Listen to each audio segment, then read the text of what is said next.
درود پاک پڑھیں اللہم صلی علی سیدنا و مولانا محمد وعلی آل سیدنا و مولانا محمد بعد وسلم صلاۃ و سلام علیک یا رسول اللہ صلی اللہ تعالی علیہ وسلم۔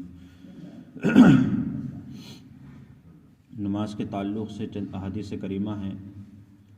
بخاری شریف کی حدیث پاک ہے، اللہ کے رسول صلی اللہ علیہ وسلم ارشاد فرماتے ہیں کہ اسلام کی بنیادیں 5 چیزوں پر ہیں، اور یہ بنیادی جو چیز ہیں اسلام کی، یہ ہر مسلمان کو جاننا ضروری ہے کہ ہمارا مذہب اسلام کیا کہتا ہے اور مذہب اسلام کے جو اراکین ہیں وہ کیا ہیں۔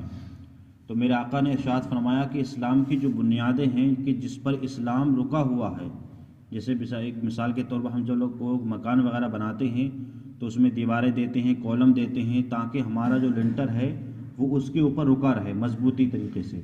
اس لیے جو ایک مذہب اسلام ہے، جو اس کی بنیادیں ہیں، اس کے جو کولم ہیں وہ کیا کیا ہیں، اگر اس کو انسان مضبوطی سے اگر تھام لے گا تو انسان اسلام پر مضبوطی سے رہے گا، اور اگر کسی کے رکنوں کو اگر چھوڑ دے گا تو پھر اس کا اسلام کیا ہو جائے گا، اس کا اپنا جو دین ہے جس پر وہ چل رہا ہے وہ کمزور ہو جائے گا۔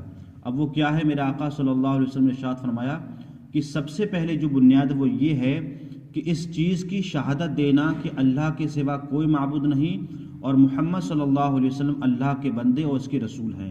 یہ سب سے پہلے بنیاد ہے اسلام کی، کہ جس کو پڑھنے کے بعد انسان اسلام میں داخل ہوتا ہے وہ مسلمان ہوتا ہے۔ اب مسلمان ہونے کے بعد سب سے پہلے چیز پر کیا فرض ہے، تو سب سے پہلی چیز ہے نماز کو قائم کرنا۔ اب نماز کو قائم کرنے سے مراد ہے نماز پڑھنا۔ یہ نماز کب پڑھی جائے گی، تو مردوں پر الگ ہے اور عورتوں پر الگ ہے۔ مردوں پر یہ ہے کہ جب ان کی عمریں 12 سال کو پہنچ جائیں تب مردوں پر کیا ہے، نماز فرض ہو جاتی ہے۔ اب 12 سال سے پہلے جو لوگ نماز پڑھتے ہیں تو وہ نماز ان کو سکھائی جاتی ہے۔ اسی طریقے سے لڑکیوں پر جو نماز فرض ہوتی ہے وہ 9 سال کی مدت میں ان پر نماز کیا ہو جاتی ہے، فرض ہو جاتی ہے۔ تو یہ تمام پر نماز فرض ہے۔ اس کے بعد ہے زکوٰۃ دینا۔ اسلام کا جو دوسرا رکن ہے وہ زکوٰۃ ہے۔ اب زکوٰۃ جو ہے وہ ہر دن نہیں ہے، ہر مہینے نہیں ہے، بلکہ زکوٰۃ جو ہے وہ سال میں 1 مرتبہ اس پر کیا فرض ہے، وہ بھی اس پر ہے جو صاحب نصاب ہو۔ اس کے بعد ہے حج کرنا، مطلب یہ بھی پوری زندگی میں ایک بار ہے کہ اللہ نے کسی کو مال دیا ہے اور وہ اتنا پیسہ رکھتا ہے کہ وہ یہاں سے لے کر کے اور عرب تک پورا سفر کا خرچہ اٹھا سکتا ہے اور آ سکتا ہے، اس کے پاس اگر اتنا بینک بیلنس ہے تو اس پر کیا حج فرض ہے۔ اسی طریقے سے ہے اسلام کی جو 5ویں بنیاد ہے وہ یہ ہے ماہ رمضان کا روزہ رکھنا۔ اب یہ روزے جو آتے ہیں وہ ہر دن نہیں آتے ہیں، بلکہ سال میں صرف 1 ماہ کی یعنی 30 دن یا 29 دن کے آتے ہیں، تو یہ بھی کیا مسلمانوں پر کیا فرض ہے۔ تو گویا کہ اسلام کی جو بنیاد ہے وہ 5 چیزوں پر ہے۔ نمبر 1 کیا ہے، اللہ کی توحید بیان کرنا، نمبر 2 نماز، نمبر 3 زکوٰۃ، نمبر 4 حج اور نمبر 5 رمضان۔ یہ 5 چیزیں ایسی ہیں کہ جس انسان نے اس پر عمل کر لیا تو گویا کہ اس نے اپنے دین کو، اپنے مذہب کو پختہ اور مضبوط کر لیا، اور جس نے اس میں سے کسی کو چھوڑ دیا تو گویا کہ اس کا دین، اس کا مذہب کیا ہو گیا، وہ کمزور ہو گیا۔ دوسری حدیث پاک میں ہے کہ میرے آقا صلی اللہ علیہ وسلم نے ارشاد فرمایا کہ 5 نمازیں اور جمعہ سے جمعہ تک، رمضان سے رمضان تک ان تمام گناہوں کو مٹا دیتی ہیں جبکہ اس نے ان کے درمیان کوئی بڑا گناہ نہ کیا ہو۔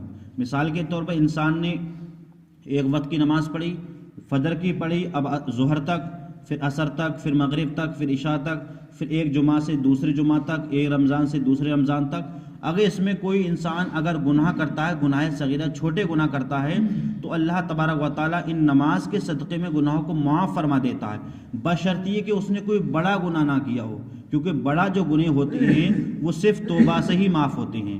اب اگلے حدیث پاک میرا آقا صلی اللہ علیہ وسلم نے ارشاد فرمایا، اپنے صحابہ سے پوچھا، صحابہ یہ بتاؤ کہ اگر کسی کے دروازے کے سامنے اگر نہر ہو یا ندی ہو اور وہ اس میں ہر روز 5 مرتبہ اس میں نہاتا ہو تو کیا اس کے بدن پر میل رہ سکتا ہے؟ تو صحابہ نے عرض کیا رسول اللہ نہیں، جو انسان 5 مرتبہ رہے گا تو اس کے بدن پر کیسے میل رہ سکتا ہے؟ تو پھر میرے آقا صلی اللہ علیہ وسلم نے ارشاد فرمایا، اب یوں ہی سمجھو کہ جو انسان 5 وقت کی نماز پڑھتا ہے تو اللہ تعالیٰ اس نماز کے صدقے میں اس کے تمام گناہوں کو کیا دیتا ہے، بخش دیتا ہے۔ تو جس طریقے سے ہمارا بار بار نہانا ہمارے بدن کو صاف کر دیتا ہے، اسی طریقے سے ہمارا 5 وقتہ نماز پڑھنا تمام گناہوں کو، تمام برائیوں کو اور تمام خطاؤں کو کیا کر دیتا ہے؟ معاف کر دیتا ہے۔ اور حدیث پاک بھی ہے اور آیت قرآن کی آیت بھی ہے کہ ان الصلاۃ تنہی عن الفحشاء والمنکر، بے شک نماز بے حیائی اور بری باتوں سے کیا ہے؟ روکتی ہے۔ تو یہ بری باتوں سے ہم لوگ جب ہی رکیں گے جب ہم کیا کریں گے؟ نماز پڑھیں گے۔ اللہ تعالی ہمیں اور آپ کو صحیح طریقے سے نماز 5 جگہ نہ پڑھنے کی توفیق عطا فرمائے۔ اللہم صلی علی